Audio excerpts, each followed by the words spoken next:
కథ, మళ్ళీ అదే విద్వేషం. అసలు మీ ప్రాబ్లం ఏంటిరా? వాళ్ళు చేసిన నేరమేంటి? పసిపిల్లల్ని చంపమని చెప్పే మతం ఒక మతమా?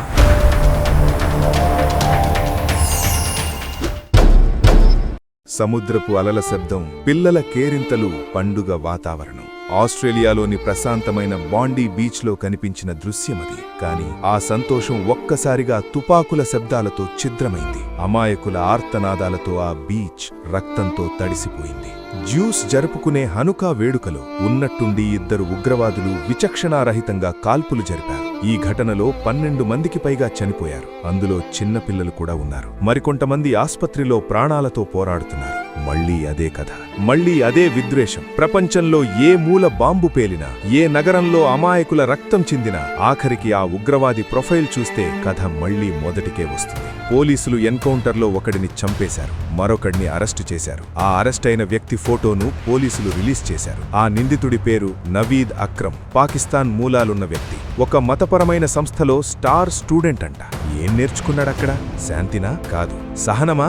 అస్సలు కాదు. పండుగ జరుపుకుంటున్న పసిపిల్లల మీదికి తుపాకీ ఎలా ఎక్కుపెట్టాలో నేర్చుకున్నాడు. అమాయకుల ప్రాణాలు ఎలా తీయాలో నేర్చుకున్నాడు. అసలు మీ ప్రాబ్లమేంటిరా? ప్రపంచంతో మీకున్న గొడవేంటి? మీ మతం పేరు చెప్పి మీరు చేసే ఈ నరమేధానికి అంతం లేదా? ఒక చేత్తో శాంతి వచనాలు పఠిస్తూ మరో చేత్తో అమాయకుల రక్తాన్ని పారించండని ఎవరు చెప్పారా మీకు? మీరు చంపిన వాళ్లలో పసిపిల్లలు కూడా ఉన్నారు. వాళ్ళు చేసిన నేరమేంటి? పసిపిల్లల్ని చంపమని చెప్పే మతం ఒక మతమా?